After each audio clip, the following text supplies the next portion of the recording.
욥은 자신이 당하는 고난의 그 고난이 결코 죄에 의한 그 하나님의 심판이 아니라 하나님의 선하신 뜻, 계획 안에 허용된 고난으로 확신을 하고 있죠. 그렇기 때문에 욥은 그 고난 중에도 당당할 수 있었던 거예요. 욥기 27장 2절 말씀에 보면 나의 정당함을 물리치신 하나님, 나의 영혼을 괴롭게 하신 전능자의 사심을 두고 맹세한다 라고 욥이 친구들 앞에서 이렇게 당당하게 이야기해요. 하나님의 사심을 두고 맹세한다, 이 말은 진짜 쉽게 할 수 있는 이야기가 아니죠. 그런데 욥은 자신이 무죄하다, 그러니까 죄가 있죠. 그런데 지금 당하는 그 고난을 받을 만큼의 죄가 아니라는 것을 욥은 확신한 거예요. 그래서 그 당당함 속에 전능자의 사심을 두고 맹세한다 라고 친구들에게 당당하게 이야기하는데, 그 맹세, 고난 중에도 여전히 하나님을 신뢰하고 있는 하나님에 대한 믿음, 확신에 의한 맹세인데, 3절은 27장 3절은 괄호로 이렇게 표현되어 있습니다. 그러니까 해석자들이 첨가해 놓은 문구예요. 성경을 번역을 하면서 쓸 때. 나의 호흡이 아직 내 속에 완전히 있고 하나님의 숨결이 아직도 내 코에 있느니라. 이 말의 의미는 뭡니까? 여전히 지금 고난을 당하고 있는 그 동안에도 하나님께서 자신의 생명을 지키시고 보호하고 계신다. 하나님의 숨결이 자기에게 아직도 있는 거예요. 그러니까 생명이 끊어지지 아니하고 고난 중에도 여전히 하나님의 보호하심과 지키심 속에 자신이 있다. 그 하나님께, 전능자이신 하나님, 생명을 지키시고 보호하시고 인도해 주시는 그 하나님께 이렇게 맹세를 합니다. 친구들에게 하는 맹세가 아니에요. 하나님께 맹세하는 거예요. 27장 4절 불의와 거짓을 말하지 않겠다. 참 대단하죠.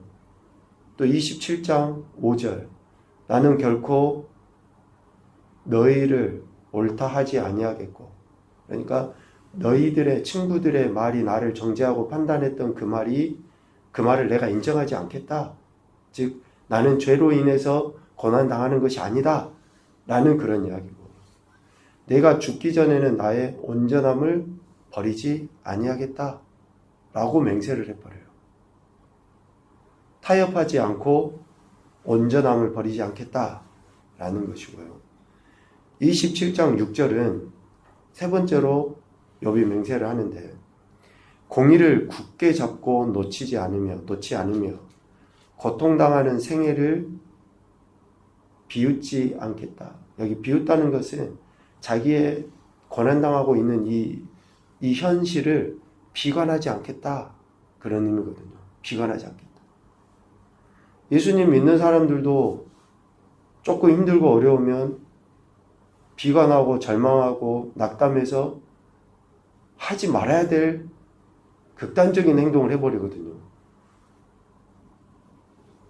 인간적인 표현으로 욥이 당하는 고난을 어쩌면 오늘 우리가 당했다 그러면 이 자리에 앉아있을 사람 아마 없을걸요.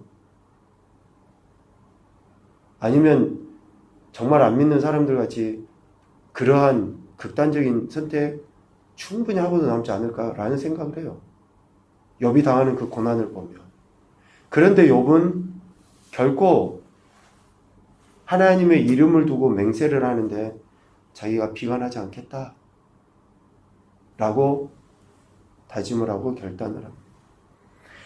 욥의 이러한 다짐과 맹세는 하나님께서 모든 만물을 보시고 선포하시며 평가하시고 굳게 세우시며 탐구하셨고, 28장 27절 28절 말씀입니다. 27장과 28장, 26장부터 시작되는 욥의 말들은 계속 하나님께 집중해서 욥이 고백한 거예요. 자신의 일생에 대해서. 하나님이 어떤 분이시고 하나님이 어떻게 모든 것들을 이끌어 가시는 분이신지 그 관점에서 욥이 계속 친구들 앞에 이야기를 하는 겁니다. 이렇게 욥이 27장에서 다짐하고 맹세를 할 수 있었던 것은 28장 27절 하나님이 보시고 선포하시며 굳게 세우시며 탐구하시고 또 사람에게 말씀하셨는데 주를 경외함이 지혜요 악을 떠남이 명철이다 라는 분명한 깨달음 속에 여전히 고난과 고통 가운데서도 하나님을 신뢰하고 하나님께 대한 이런 다짐과 맹세를 할 수 있었던 것이다 라는 거죠. 결국 욥은 자신이 하나님을 경외하고 참된 지혜를 사모하는 자다라는 것을 친구들 앞에 밝히는 것과 함께 자신의 그 결백을 마지막으로 입증시키고 있는 거죠. 그래서 오늘 29장에 욥이 자기의 일생을 되돌아보면서 회고하면서 예전에 하나님이 이렇게 은혜를 주셨었는데 그때로 다시 돌아가고 싶다라는 그러한 간절한 소망을 담아서 욥이 지금 이 이야기를 하고 있어요. 욥의 이러한 다짐과 결단, 맹세가 하나님을 경외하는 것으로 인해서 나타난 것이고 하나님을 경외하는 자들에게 하나님 주셨던 그 은혜를 다시금 간절히 사모하고 있다라고 할 수 있죠. 29장 1절에 보면 욥이 풍자하여 이르되 라고 이야기합니다. 여기서 풍자하다 라는 단어의 히브리어는 마샬이에요. 마샬.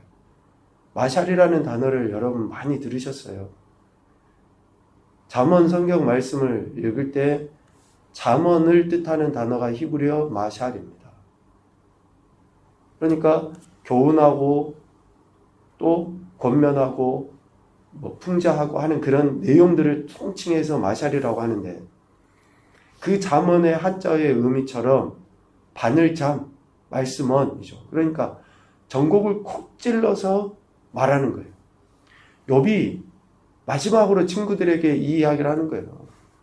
그 간절함으로 지금까지 하나님이 지키시고 보호해 주셨던 그 은혜에 대한 그 간절함 또 거기에서 지금의 이 고통과 고난에서 벗어나서 회복되고자 하는 그런 간절함으로 친구들에게 이야기하는 것이죠.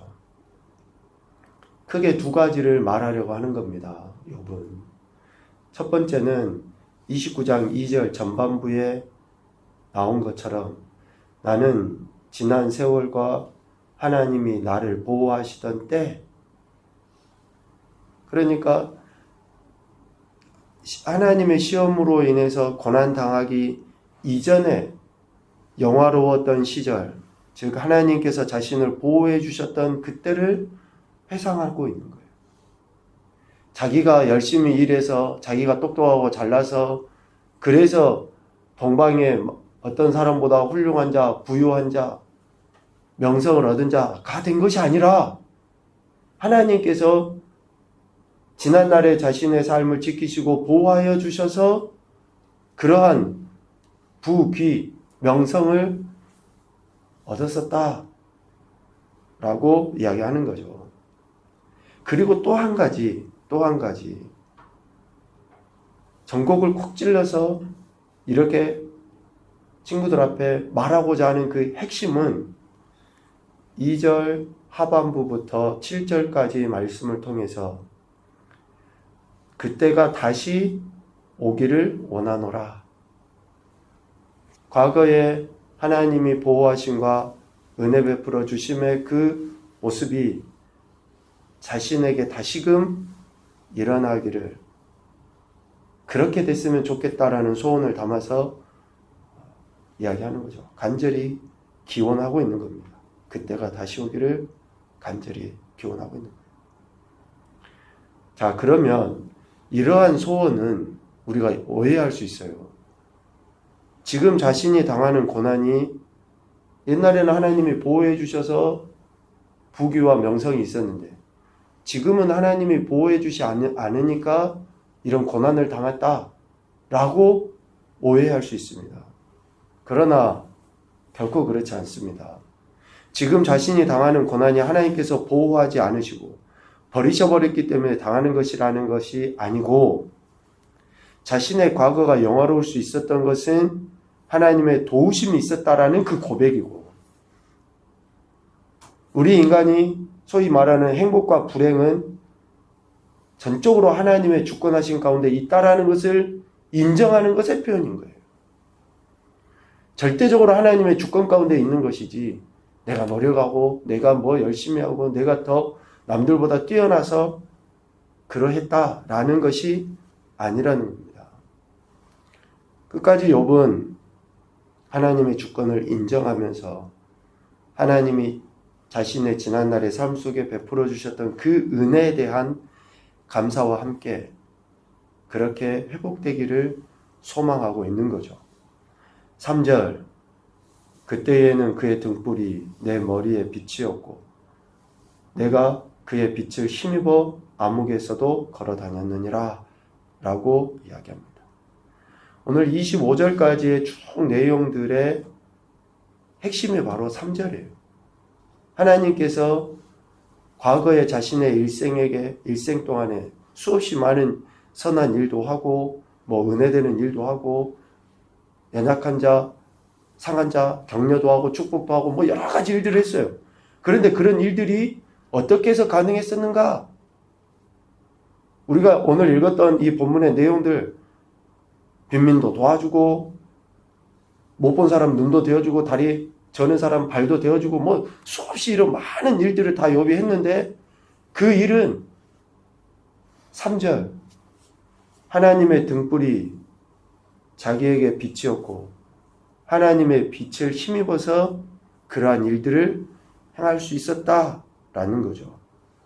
등불과 빛은 하나님의 축복과 돌보심을 상징하는 표현이죠. 특별히 등불은 성경에서 참 좋은 의미들로 이렇게 쓰여집니다. 생명, 번영, 또 하나님의 임재, 특별히 하나님의 말씀을 상징하죠. 등불은. 그러니까 욥은 자신의 인생 행로 가운데 늘 하나님이 빛을 비춰주신 거예요. 조명해 주셔서 그렇게 인도해 주시고 하나님의 이런 자비로우심 속에서 자신이 이러한 지난날의 삶을 살 수 있었다라고 이야기를 하는 거죠.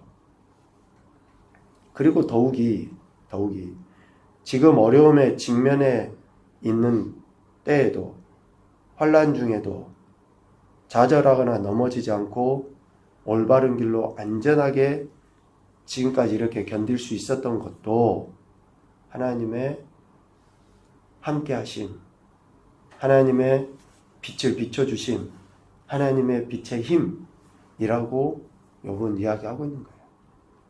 어느 누가 참을성이 좋아서 욥과 같은 고난을 당하는데도 참아지겠습니까? 우리 인생이?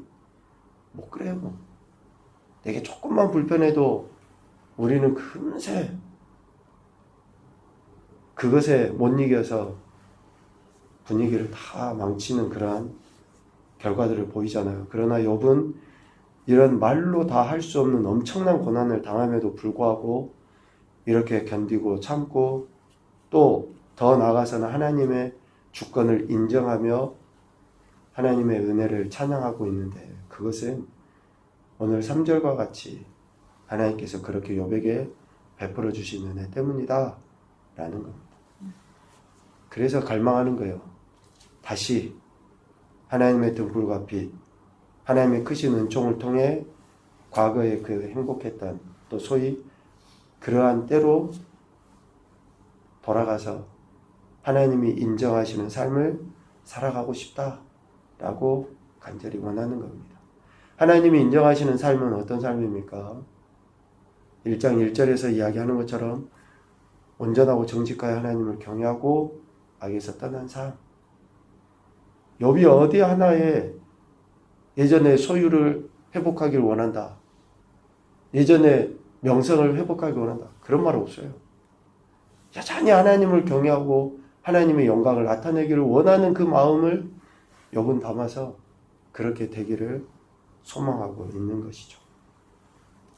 욥의 위대함은 끝까지 하나님을 신뢰하고 하나님이 도우셔서 여기까지 인도함 받았습니다 라는 그런 고백에 있지 않나 그런 생각을 해보게 됩니다.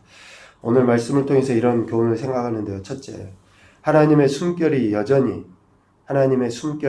우리 가운데 있음을 감사하며 살아가자. 하나님의 은혜가 없이 어떻게 우리 생명이 부지되고 또 살아갈 수 있겠습니까? 두 번째, 하나님의 행하심에 대한 확신이 삶의 현장에서 당당함으로 드러나자. 당당함으로. 그리스도인이라는 것을 감추며 사는 것만큼 하나님의 영광을 가리고 그 개인 스스로는 비참한 존재라는 것을 나타내 보일 수밖에 없습니다. 교회도 마찬가지예요. 크고 작고의 교회 없습니다. 어디 교회 다닌다 말하지 못하는 것은 그만큼 하나님 앞에서의 그 당당함이 상실한 거예요. 세 번째, 하나님의 등불과 빛을 삶의 현장에서 비추는 후함의 품성으로 드러나게 하자. 하나님께서 우리에게 빛을 주셨죠. 생명을 주셨습니다. 그러면 삶의 현장에서 그 빛을 비춰야죠. 우리의 재능과 우리가 가진 자원들을 잘 활용해서 후함의 품성을 드러내 보일 때 그들이 하나님의 영광을 드러내게 되어 있습니다. 오늘 욥의 이러한 다짐과 결단의 태도들이 오늘 우리에게도 있기를 소망하고요. 그러므로 말미암아 하나님의 영광도 나타내시고 예배하시는 은혜들을 경험하는 귀하고 복된 한 날이 되시기를 주님의 이름으로 축복합니다. 아멘.